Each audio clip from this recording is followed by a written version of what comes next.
Okay, तो इस video के अंदर हम बात करेंगे एक वेब सीरीज के बारे में। इस वेब सीरीज का नाम है सारे जहां से अच्छा, जिसको नेटफ्लिक्स पर रिलीज कर दिया गया था।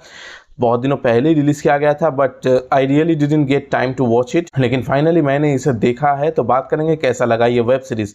लेकिन आगे बढ़ने से पहले वेलकम टू मूवी डेयरी। मैं हूं शुभेंदु। तो फिर ज़्यादा देर न करते हुए आइए आगे बढ़ते हैं।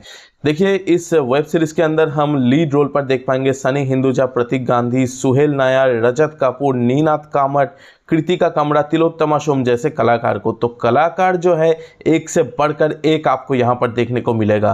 तो चलिए सबसे पहले इसकी कहानी के बारे में थोड़ा बात करते हैं। दरअसल ये जो कहानी है, ये यहाँ पर देखने को मिल रहा है कि रिसर्च एंड एनालिटिक विंग मतलब रॉ जिसे हम कहते हैं, वो अभी अभी इस्टेब्लिश्ड हुआ है। तो यहाँ पर रॉ जो है, उन लोगों को पता चलता है कि पाकिस्तान एक न्यूक्लियर बॉम्ब बनाने का प्लान कर रहे हैं। तो यहाँ पर उसी बॉम्ब न्यूट्रलाइज करने के लिए ही जो है प्रतीक गांधी का जो कैरेक्टर है वो पाकिस्तान जाते हैं, और जाकर क्या होता है उसी के बारे में ये कहानी है। तो सबसे पहले आपको बता दूं कि इसी कहानी के ऊपर जियो हॉटस्टार पर एक और सीरीज आई थी जिसका नाम था सलाहकार, लेकिन उससे ये वेब सीरीज काफी बेटर बना है। क्यों बना है, चलिए धीरे धीरे बात करते हैं। सबसे पहले अगर परफॉर्मेंस की बात करें तो मैं सबसे पहले जिनका नाम लूंगा वो है सनी हिंदुजा, यानी संदीप भैया के नाम पे हम जिसको जानते हैं।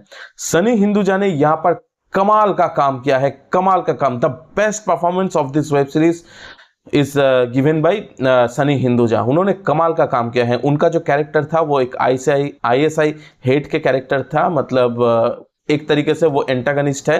तो उनका जो परफॉर्मेंस है काफ़ी बढ़िया है। यहाँ पर प्रतीक गांधी जो कि प्रोटैगनिस्ट है, उनका भी परफॉर्मेंस काफ़ी बढ़िया है। नीनाद कामत ने काफ़ी बढ़िया सपोर्टिंग की है, लेकिन सपोर्टिंग में जिनका नाम लेना ही होगा वो है सुहेल नायर। उन्होंने ब्रिलियंट काम किया है। इनके अलावा यहाँ पर हम कृतिका कमरा को और तिलोत्तमा सोम, रजत कपूर को भी देख पाएंगे। सभी ने अपना काम सही तरीके से किया है। हालांकि रजत कपूर का जो कैरेक्टर है उनको उतना फ्लैश आउट नहीं किया गया है, जो भी है ठीक है। लेकिन तिलोत्तमा सोम और कृतिका कमरा जो है, इन दोनों को लेकर थोड़ा बहुत शिकायत है, उसके बारे में मैं बाद में आता हूँ। सबसे पहले अगर राइटिंग के बारे में बात करें तो सभी कैरेक्टर्स को, मतलब प्रोटैगनिस्ट और एंटागनिस्ट को काफ़ी अच्छी तरीके से लिखा गया है। प्रोटैगनिस्ट का जो कैरेक्टर है, प्रतीक गांधी का जो कैरेक्टर है, उनको बहुत सही तरीके से लिखा गया है। एंटागनिस्ट का जो कैरेक्टर है उनको भी सही तरीके से लिखा गया है। किसी को भी कार्डबोर्डिश नहीं किया गया है।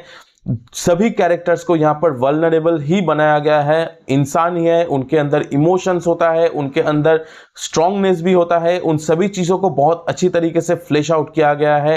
यहाँ पर उनके अलावा सुहेल नायर के कैरेक्टर को भी काफ़ी अच्छी तरीके से इस्टेब्लिश किया गया है। यहाँ पर तिलोत्तमा सोम और कृतिका कमरा को लेकर जो प्रॉब्लम है वो ये है कि इन दोनों का जो कैरेक्टर है, और साथ ही साथ रजत कपूर का भी जो कैरेक्टर है, सही तरीके से लिखा नहीं गया है, उतना सही तरीके से फ्लैश आउट नहीं किया गया है। इन दोनों को जो भी दिया गया है, जो भी इन लोगों को अलॉट किया गया है, उसके हिसाब से इन तीनों ने काफ़ी अच्छा परफॉर्मेंस डिलीवर की है। लेकिन तिलोत्तमा सोम एक बहुत अच्छा कलाकार है। उनका जो पोटेंशियल है उसको यहाँ पर बहुत बेकार तरीके से वेस्ट किया गया है। उनको जो भी दिया गया है, मैं पहले ही कहा कि उन्होंने सही तरीके से उसको परफॉर्म जरूर किया है, लेकिन कई बार ऐसा हुआ कि बीच में उनका जो कैरेक्टर है पूरा का पूरा गायब है। उनके और प्रतीक गांधी के बीच के जो इमोशनल ब्रेकडाउन्स है वो ठीक ठाक तो है, लेकिन उतना अच्छी तरीके से उभर कर नहीं आता। अगर और भी अच्छी तरीके से उभर कर आता, पर्सनल क्राइसिस जिसे कहते हैं हम, वो अगर और भी अच्छी तरीके से उभर कर आता, तो प्रतीक गांधी का जो कैरेक्टर है, उनका क्राइसिस, उनका कैरेक्टर और भी ज़्यादा फ्लेश्ड आउट होता। लेकिन मैं इतना ही कहूँगा कि बाकी जो कैरेक्टर्स है उनको सही तरीके से लिखा गया है। कृतिका कमरा का जो कैरेक्टर है वो भी बीच में बहुत सारे एपिसोड्स, एक तो वो आती ही हैं बहुत सारे एपिसोड्स के बाद, और बीच में वो अचानक से गायब हो जाता है और फिर लास्ट में उनका एंट्री होता है। तो ऐसे भी उनका कैरेक्टर जो है उसको भी सही तरीके से लिखा नहीं गया है।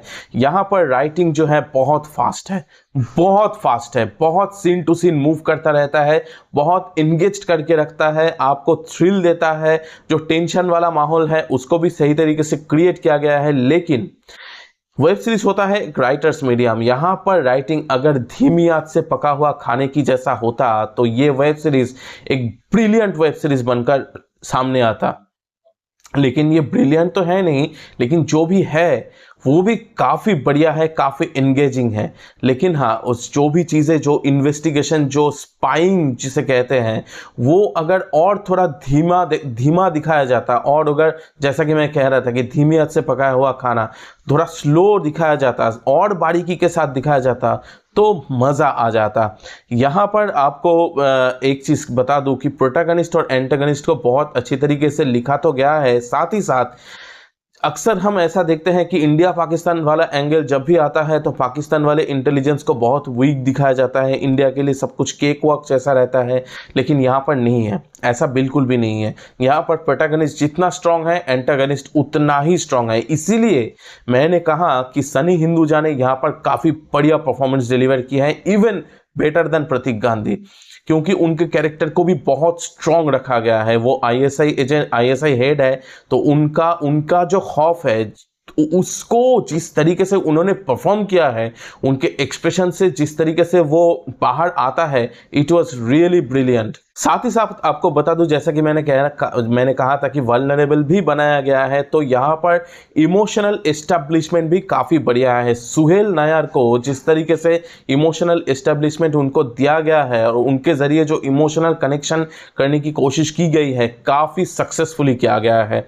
तो इमोशनली भी ये सीरीज़ कनेक्ट करती है, इंगेजिंग है, थ्रिल है, टेंशन वाला माहौल है।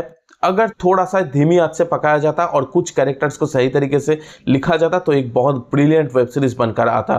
मुझे ये वेब सीरीज काफ़ी ज़्यादा पसंद आया। अच्छा, एक बात बता दूं, यहाँ पर अनूप सोनी है बहुत छोटे किरदार में, लेकिन उनका इम्पैक्टफुल कैरेक्टर है, जितना भी है बहुत इम्पैक्टफुल है।